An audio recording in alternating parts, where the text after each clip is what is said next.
ঘরে বাইরে রাস্তায় কর্মস্থলে নাগরিকরা মর্যাদা এবং নিরাপত্তার সাথে সে তার দায়িত্ব পালন করবে।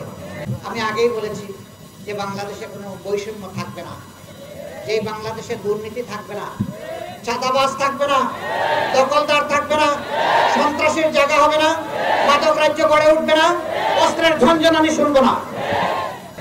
যেই দেশে আমাদের সন্তানেরা শিক্ষা জীবন শেষ করে বেকার এক টুকরা কাগজ নিয়ে বের হবে না, বরঞ্চ শিক্ষা জীবনের পাঠ ছুটিয়ে হাতে কাজ নিয়ে বের হবে ইনশাআল্লাহ। আমরা সেই যুব সমাজ গড়তে চাই। আমরা ওই কৃষককে হাতে তার পর্যাপ্ত উপকরণ তুলে দিতে চাই, যেই কৃষক আমাদের মাঠের চেহারা বদলে দেবে। আমরা তাদের সাথে থাকবো, আমরা তাদের সাথে দাঁড়িয়ে পানি সিঞ্চন করব, আমরা তাদের কপালে চুমু দেব। এই কৃষকরা মনের দুঃখে কৃষিকাজ ছেড়ে দেবে না, যে তার প্রোডাকশনে যা খরচ হয় বিক্রি করলে তা উঠে না, অতএব আমি কৃষিকাজ চালাবো না, এরকম হবে না। বরঞ্চ তাদেরকে ফুল সাপোর্ট রাষ্ট্র দেবে। রাষ্ট্র দিতে বাধ্য, কারণ তারা মাঠে ফসল ফলায় রাষ্ট্রের জন্য, নাগরিকদের জন্য। তাদের একটা দাবি ছিল, একটাই দাবি, যে তারা সামাজিক ন্যায় বিচার চায়। We want justice. আমরা সমাজের সর্বস্তরে ন্যায় বিচার চাই। আপনারা চান? শিওর চান? তাহলে আপনাদেরকে তৈরি হতে হবে। ন্যায় বিচার আপনার ঘরে আসবে না, লড়াই করে আনতে হবে। অধিকারকে দিয়ে কেউ দিয়ে যায় না, আদায় করে ছাড়তে হবে। অধিকারের দরজা খুলেছে, লড়াই করে এখন বাকিটা আমরা আদায় করবো ইনশাআল্লাহ। আমাদের সন্তানের যে বৈষম্যহীন সমাজ চেয়েছে, সেই সমাজটাই আমরা করতে চাই। এই সমাজ গড়তে হলে অবশ্যই দেশের সকল স্তরকে দুর্নীতি মুক্ত করতেই হবে। এটি আমাদের অঙ্গীকার। আল্লাহ যেন এই তৌফিক এই দেশবাসীকে দান করেন। কোন দুর্নীতিবাজ দিয়ে মানুষের ভাগ্যের পরিবর্তন হবে না।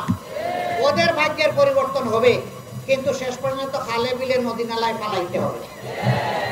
শেষ পর্যন্ত হাইকোর্ট, সুপ্রিম কোর্টের অ্যাপিলিয়েট ডিভিশনের একজন সম্মানিত বিচারপতি হয়ে বিচার বিভাগকে বৃদ্ধাঙ্গুলি দেখানোর কারণে, বিচারের সম্মানিত আসনে বসে ওই আসনকে অপমানিত করার কারণে এখন দেশ ছেড়ে পালাতে গিয়ে কলাপাতার উপরে ঘুমাইতে হবে। দীক্ষার এই জীবনের প্রতি।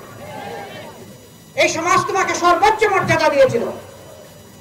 অ্যাপিলিয়েট ডিভিশনের 17 জন বিচারপতির তুমি ছিলে একজন, এর উপরে আর কোনো বিচারপতি নেই।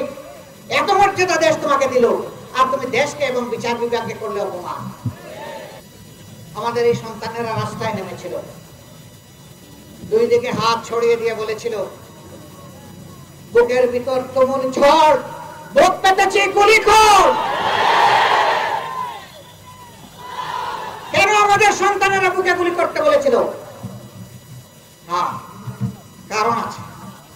আমাদের সন্তানেরা যখন দেখতে পাচ্ছিল তারা লেখাপড়া করে, গরিব মা বাপের মুখে একটুখানি হাসি ফোটানোর জন্য, দেশবাসীর সামান্য সেবা করার জন্য তারা সুযোগ চায়, কিন্তু দেশের সকল সুযোগ সুবিধা, ব্যবসা বাণিজ্য, চাকরি সব কিছু একটা পরিবার, একটা গোষ্ঠীর কাছে বন্দী হয়ে গিয়েছে। এই দুষ্ট গোষ্ঠীর কাছ থেকে মুক্তি পাওয়া যাচ্ছে না। আপনারা বরিশালবাসীও তার ভুক্তভোগী।